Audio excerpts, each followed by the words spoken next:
no sé qué jugador de fútbol fue que le dijo al cantante de Estelares, ¿cuánto hace que no pegas un tema? Un hit, sí. Un hit. Sí, este que tiene el pelo plateado. Copetti, no. No, Damonte, el técnico de Sarmiento. Sí, porque tuvieron ahí un... Sí, sí. Dice, ¿cuánto hace que no pegas un hit? Ah, claro, porque el de Estelares es de Junín. Es de Junín, y entonces lo criticaba a Damonte, que ya no es el técnico de Junín. Lo echaron como un perro. Como un payo. No vamos a hablar de fútbol porque tampoco quiere hablar de Boca.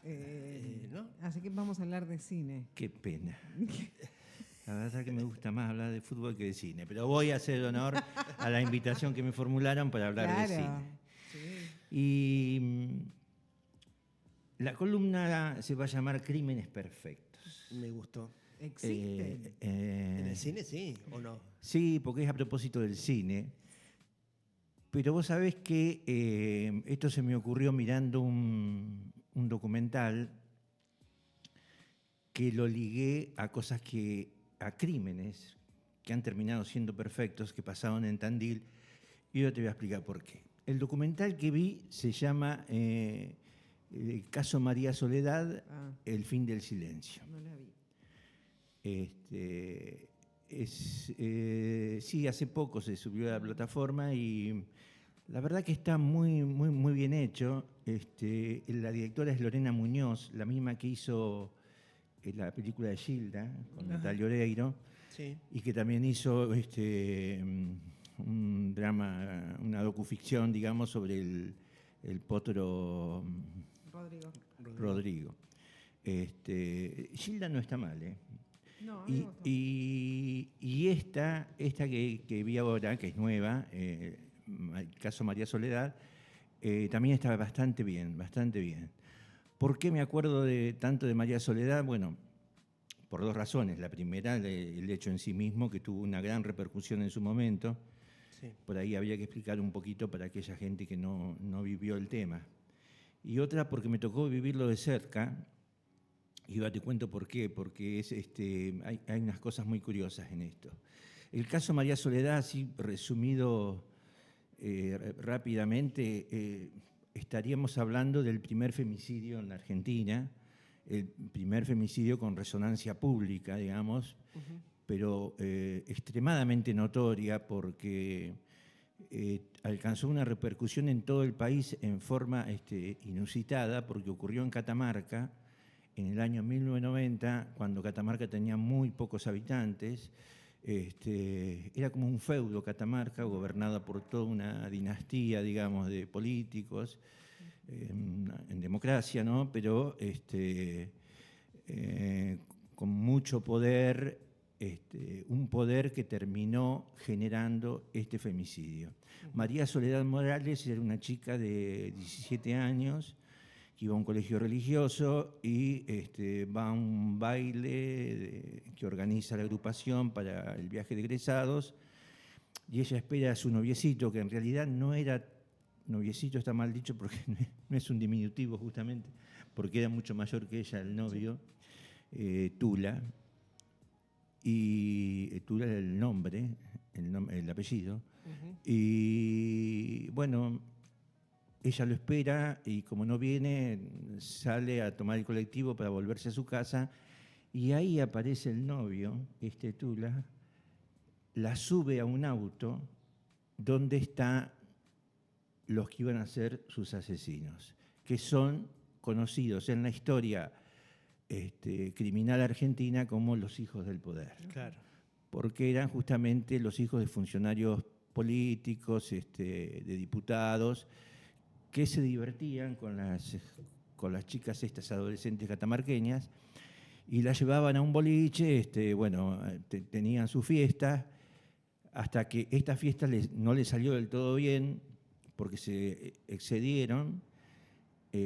Aparte de ser violada, María Soledad Morales le hicieron consumir una gran dosis de cocaína y murió de un paro cardíaco, con solo 17 años. Esta película lo que muestra es la mirada de ese crimen con los ojos de de quienes fueron sus amigas en el secundario y que ahora la recuerdan porque se cumplieron...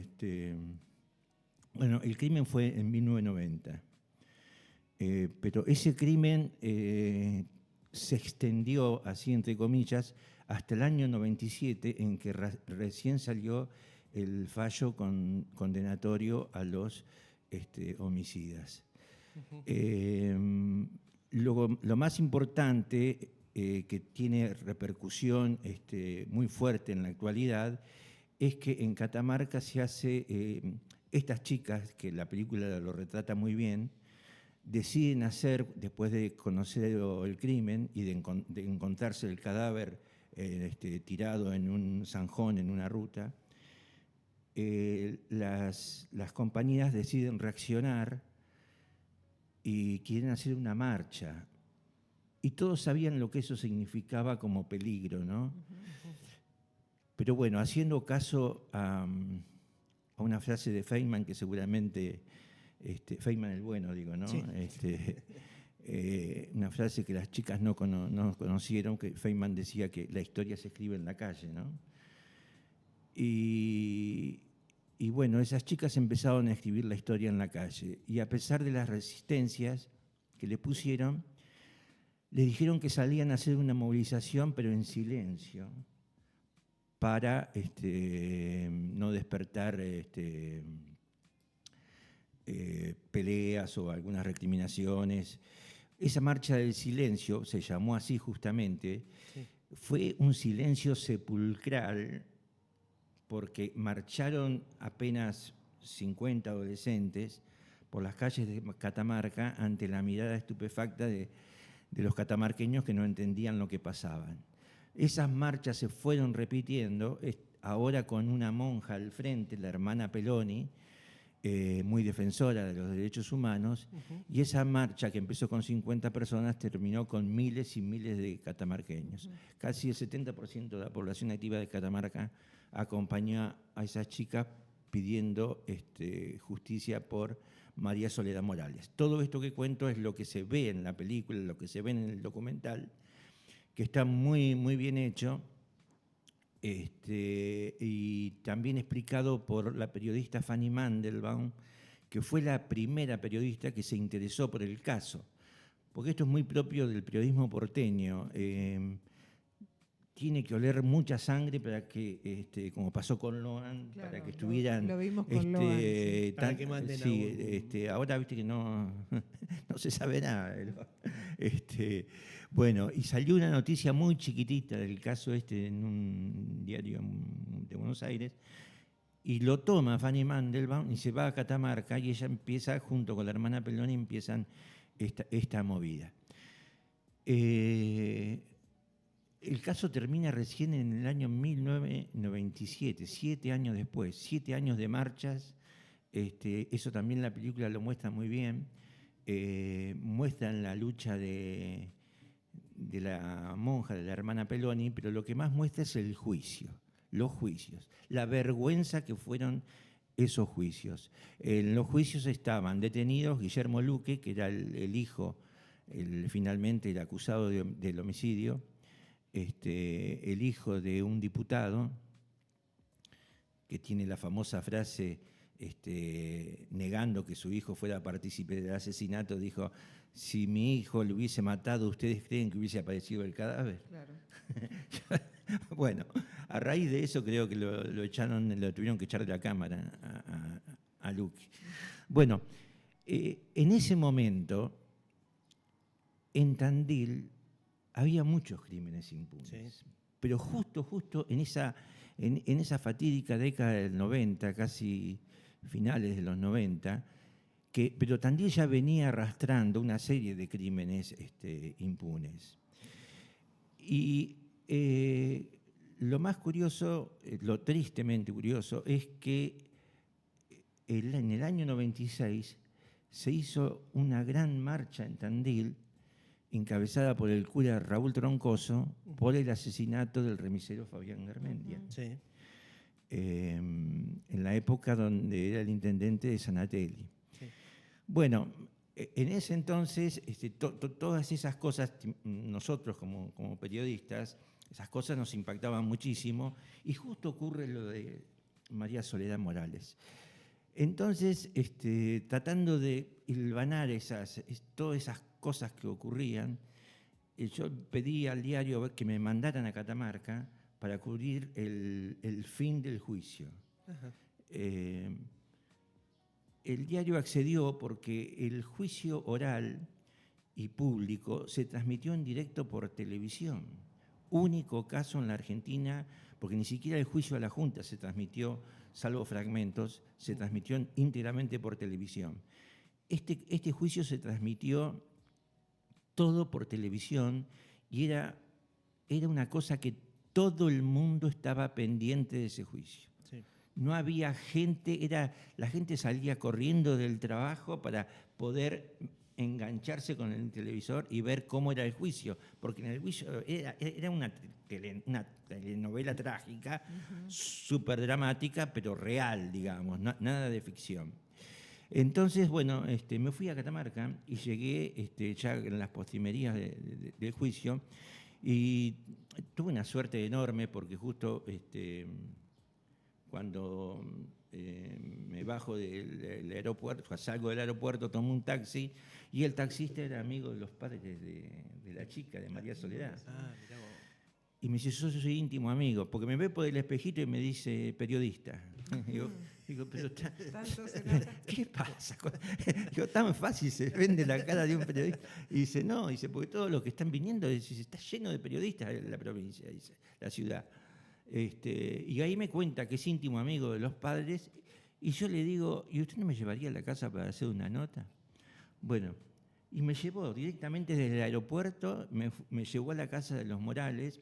Tuve la oportunidad de hacerle la nota a los padres de María Soledad, y bueno, esa suerte es que a veces tienen los periodistas de que te cae todo. El taxista a su vez era fotógrafo, me sacó fotos, Bueno, ligaste, sacó fotos, me sacó unas fotos hermosísimas, y pude entrevistar a prácticamente todos los, salvo a Luqui, yo quise entrevistar a Sadi también, que era el gobernador de Catamarca, pero no pude entrar a una residencia enorme.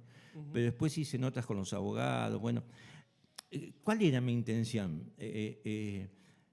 Vincularla también a lo que estaba pasando en Tandil, claro, en ese momento. Y toda esta experiencia personal la cuento porque me la refrescó la película. Cuando veo esa película me acordé del crimen de Fabián Garmendia, me acordé del crimen de Mingo Pastor, que sucedió un año después, creo, sí, del de Garmendia, de Mingo Pastor, bien digo. Sí. Gilda Mansilla. Gilda Mansilla,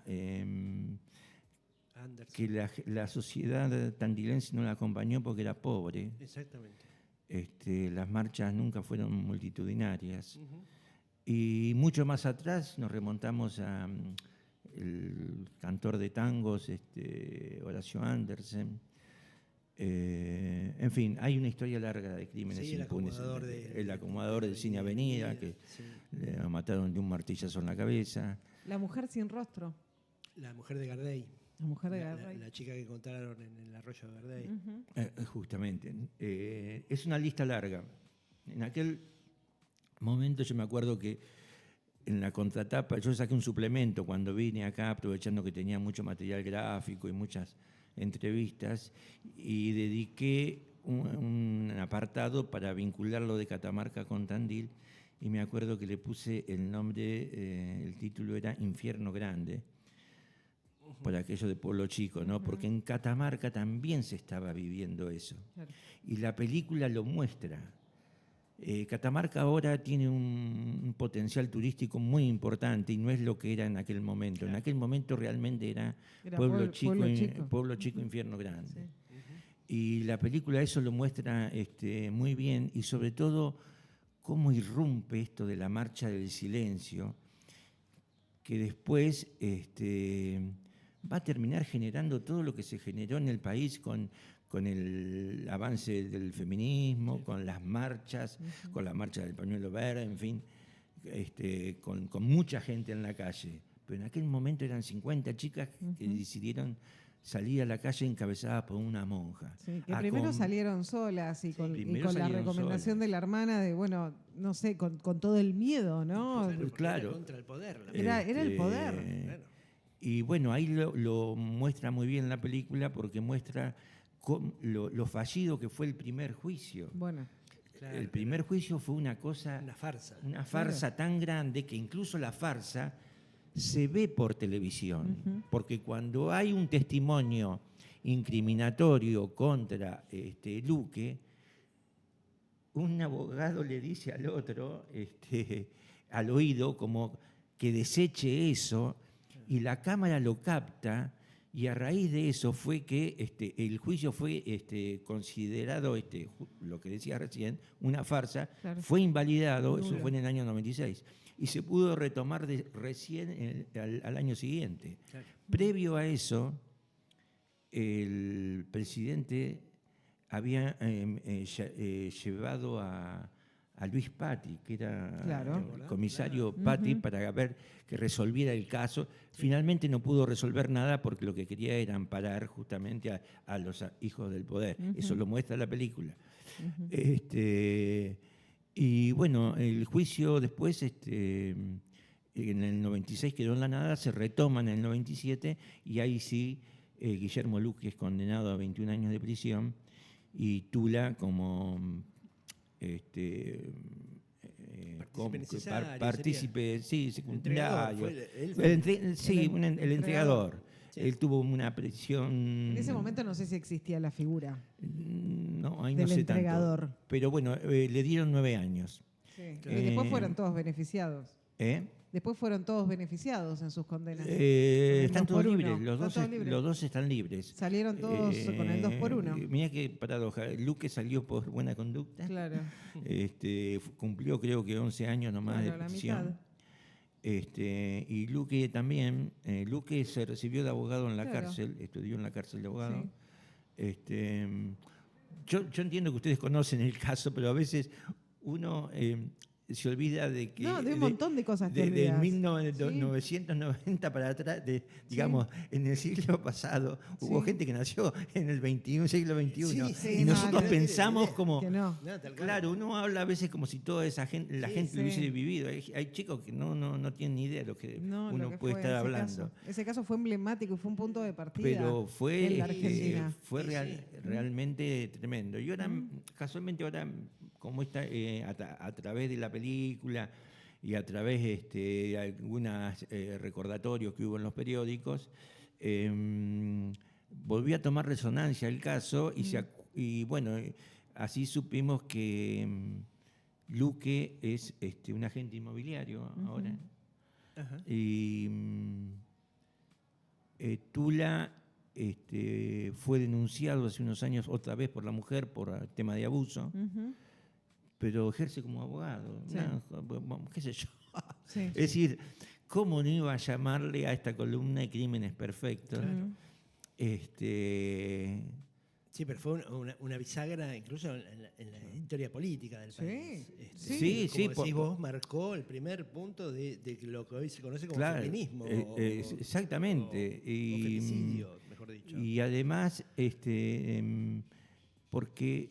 tampoco lo peor fue el crimen y la desaparición la muerte de esta jovencita, pero lo peor de todo fue el encubrimiento. Exacto. El encubrimiento que hubo desde arriba hasta desde el nivel nacional hasta el nivel provincial. Y la impunidad con la que se manejaban, con el padre diciendo en cámaras no hubiera aparecido el cuerpo. Claro. Si hubiese sido mi hijo no aparece el cuerpo.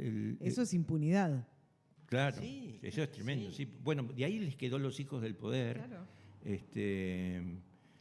Eso quedó para siempre, ¿no? Con un presidente que formaba parte, además de ser vecino. Sí, ahí también hubo una confrontación política porque, presionado por las circunstancias, el presidente interviene Catamarca y se pelea con Sadi. Con los Sadi. Con los Sadi. Claro. Que eran los dueños de Catamarca. Claro.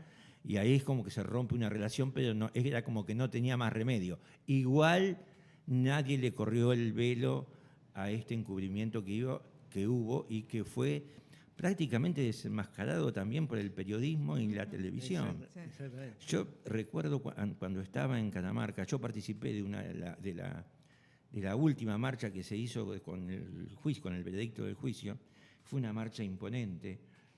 Y recuerdo que después éramos tantos los periodistas que nos juntábamos en un patio enorme, como si fuera que estoy viendo acá en Arte y Parte, y todos nos juntábamos ahí a comentar el hecho, y hasta los más experimentados, como hasta los más anónimos, como era mi caso, estábamos realmente ¿Sabían que estaban siendo conmovidos? ¿Sabían ustedes como periodistas en ese momento que estaban sacando a la luz algo que venía de años, así como esto del encubrimiento del poder, ¿no? De la impunidad del poder. Sí, justamente decir, si había alguien que podía sentirse héroe o heroína, era Fanny Mandelbaum, porque ella fue la primera que desembarcó en Catamarca para cubrir el caso. Claro. Después lo siguió toda la gente, pero ahí, digamos, creo que fue la primera vez que la televisión tuvo un papel importantísimo. Sí, para el periodismo también al cubrir el juicio en vivo y en directo quedó demostrado toda la mugre que había en el caso. Y todo lo que estaba pasando alrededor, no solamente en lo que era el juicio. Y bueno, para todos los periodistas eso fue muy conmocionante. Realmente no lo voy a olvidar. Yo creo que es una de los... porque a veces me entrevistan y me preguntan por...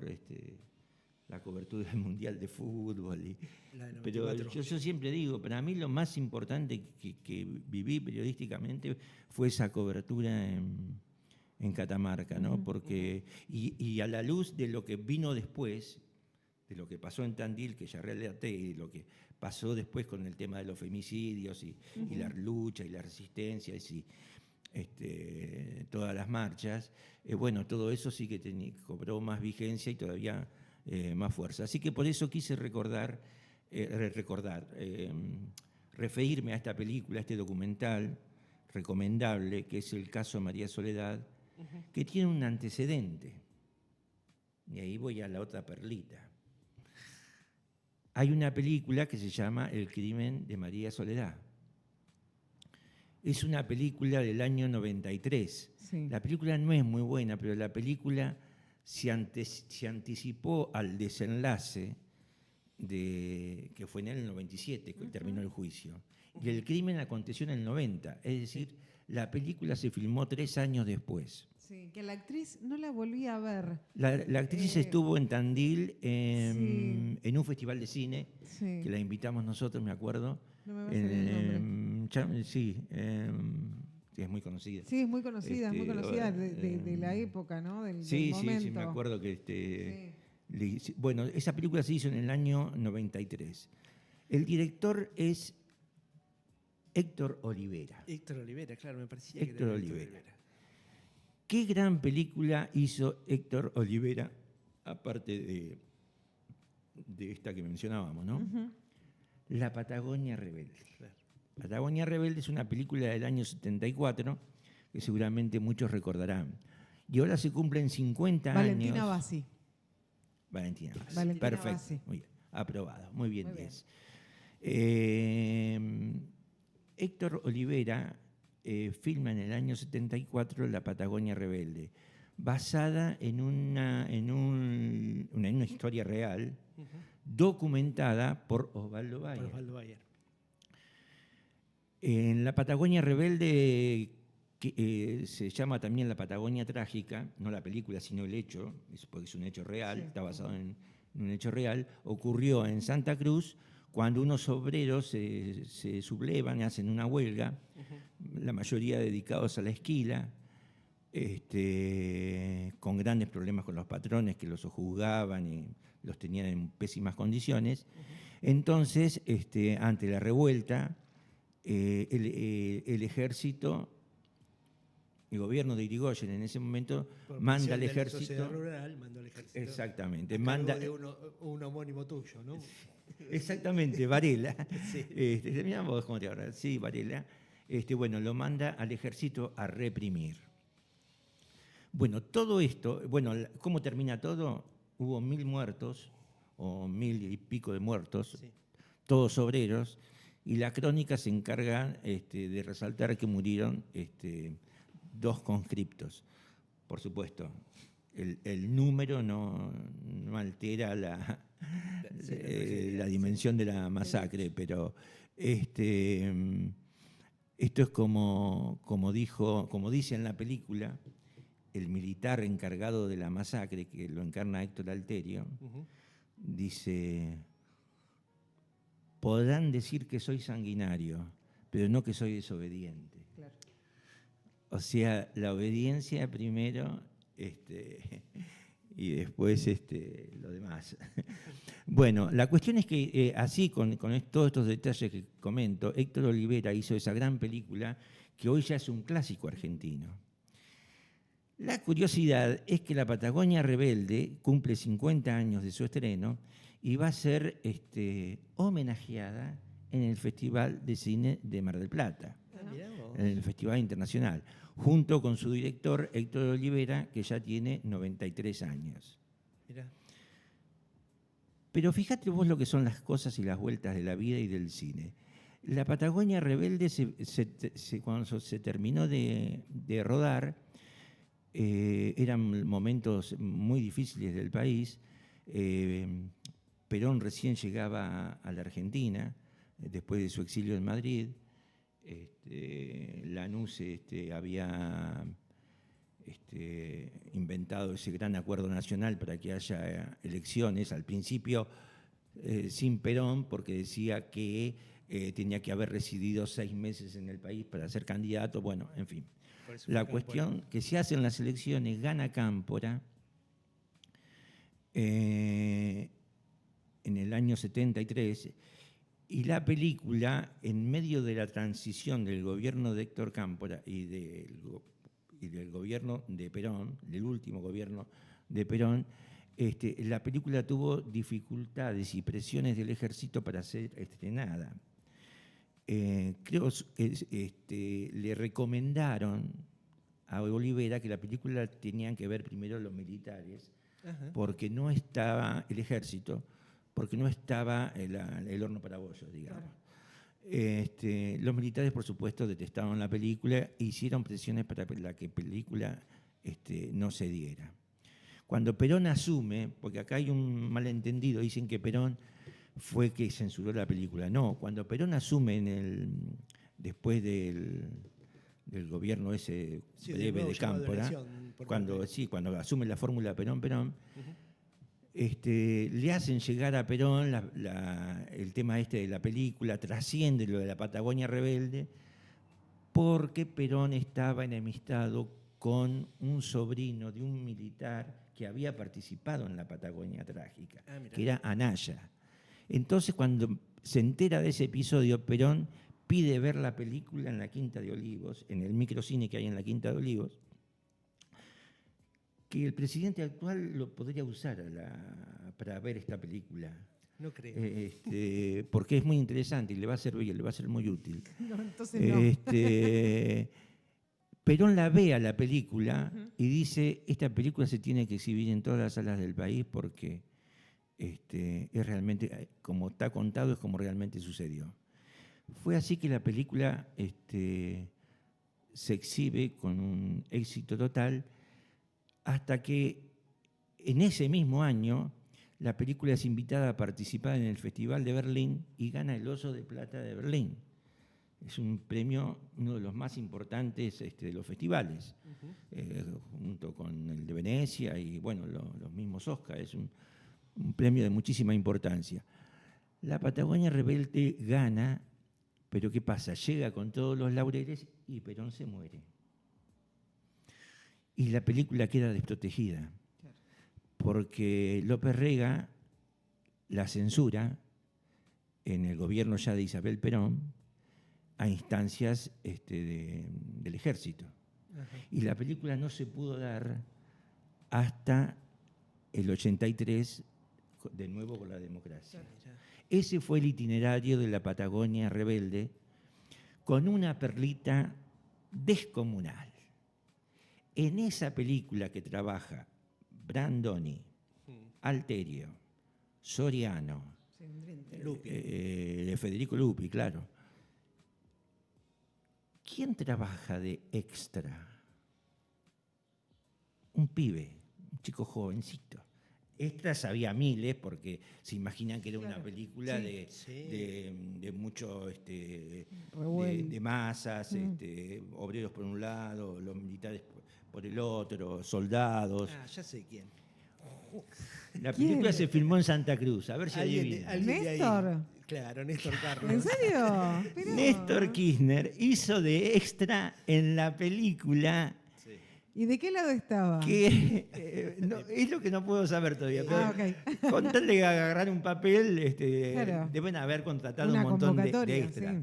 Pero bueno, o sea, que el primer festival de la era Milei, del Festival de Mar del Plata, que tanto ha vilipendiado al cine por las películas, bla, bla, bla, bla, bla, bla, va a premiar una película donde trabajó Néstor Kirchner. Bueno. Capaz que no sabe, no debe saber, no debe saber. Esto es increíble, ¿no? Bueno. Esto lo de la Patagonia Rebelde, con ese dato realmente...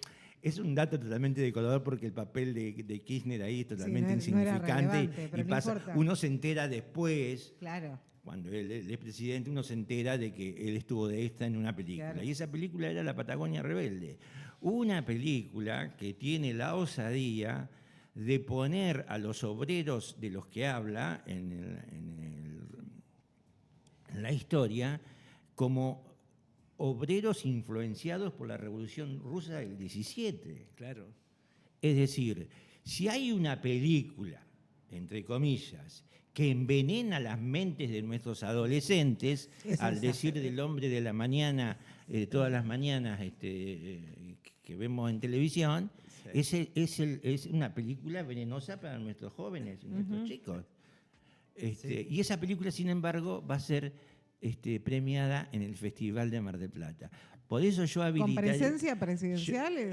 Yo habilitaría la microcine de la Quinta de Olivos para que pudiera ver la Patagonia Rebelde, y para que, por supuesto, la censure o la saque de programación.